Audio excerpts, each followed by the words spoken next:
Hey Matthew, thanks for joining us on our visual journey. I know you're a little bit new to what we're trying to teach, so thank you for trying it out anyway and starting to feel your way through what we're trying to teach, especially week 2, which I know is going to be a little bit different from what we normally try to do.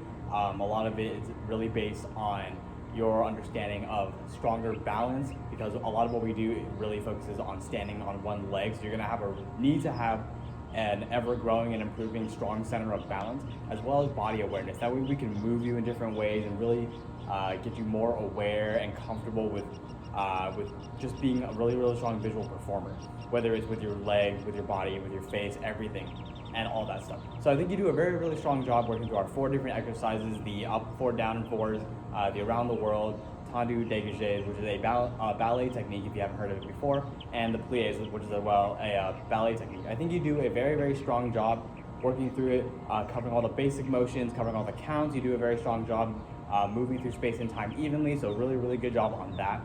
Your posture is also very, very well maintained, and thank you for applying our horns up posture as well to especially the up, 4, down, and 4s. The tendu dégagés actually does not need to be done with our horns up posture, as most of it is dance related, and we would like you to either have it on your hips like so, or just down and relaxed to your side. That way you can focus on the motion of your lower body as it relates to your upper body. Here we don't need to be as stiff. You want to try to be as relaxed as possible, especially when doing any kind of dance related exercise. So like for your own future practice, and if we ever have to cover that in a later, like maybe some kind of choreo that we may do, and Timmy can tell you more about that.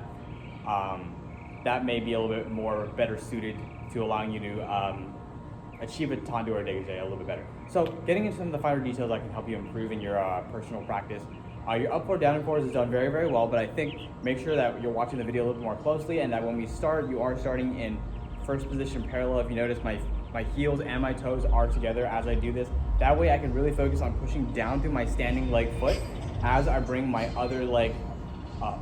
Now, as you do this, don't wait so long to point your toe down, because it looks like you're kind of bringing the foot up, and then you wait till about count 4 to actually point that toe down.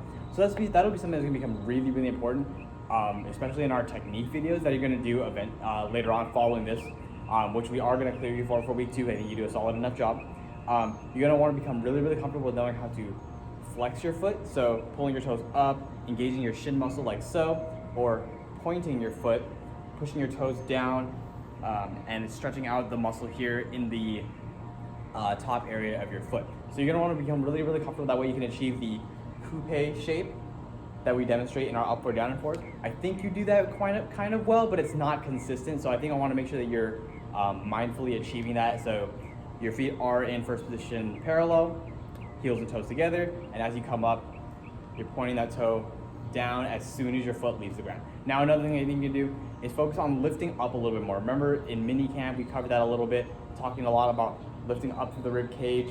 That way you can always get a little bit taller. That way, as you move your legs, your upper body is unaffected. Because right now, there are a couple phrases where it looks like you lift your leg, and then your upper body kind of like curls down to compensate for your moving lower body. We don't want to see any of that. You want to have this as separated as possible. So you're always thinking about lifting up, pushing down to your ground is what we call thinking in opposition.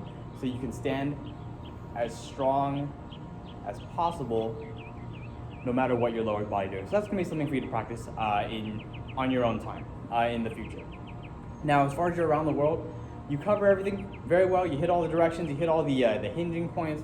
Now, the one thing you really need to focus on a little bit more is fluidity and just being a little bit more relaxed. This entire exercise is built to help you relax entirely. So as you use your head rolls, you want to try to relax every single muscle in your neck, and then that's going to go the same for every other hinge point, relaxing more and more of your body as you go along. So really creating a full circle as opposed to going back to the right, down, and left. You want to make that full circle and really use the flexibility of your neck and eventually the rest of your body and your spine, so that when you get into the full release, you are getting into something where it's to the right, down, to the left, and up, really allowing yourself to be as relaxed and as flexible as possible. That's going to be the importance of that exercise. The tendu dégagés, I think you do a very, very good job. There's just a couple tendencies here and there that you're going to want to work out as far as making sure to point. Again, talking about that pointed foot shape, that's how you do a tendu. And you want to make sure you're doing this consistently. You know exactly how to do it on both feet. That way, every single time you go out to a tendu, it's the exact same thing. Because I think when watching your demonstration, it looked like maybe one or two of them were fine. You were pointing your toe, you were coming through from the ankle, you were driving the foot straight forward.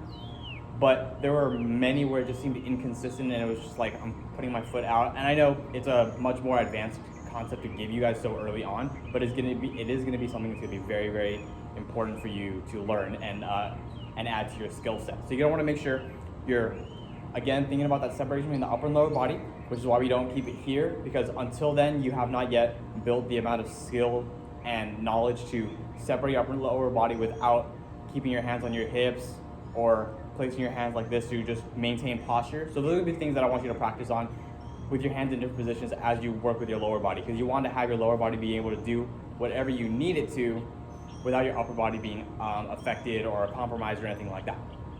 So for tendus, you want to make sure you're motivating all your motion from your hip joint like so. That way your foot can just come straight forward as we start in first position. And that will go on for both feet. So the reason I place my hand on my hips is so that I can feel how separated my upper body is. I can tell how my upper body feels as I move my lower body. Now, you want to make sure you're pointing your toe forward every single time, but you're not trying to point your toe forward, inwards. That's bad, that's gonna be sickling. You definitely don't want to sickle your foot. You want to lead from the ankle and present it forward like so. Now, when you go into your side tendus, most of them are very well done, but you want to make sure that you're pointing your toes completely to the left or completely to the right, full 90 degrees like so. So you want to make sure that you're showing your ankle forward at all times when you're doing a tendu. Now the dégagé, I think will make a little bit more sense to you once you've covered tendus a little bit more. Dégagés are just basically tendus with a little bit more energy. So the same way we go out for a tendu, you're just gonna put a little more energy, a little bit more push, dégagé. Nice and easy. Same thing goes for sides. Just a little bit more energy, but the same technique definition for a tendu.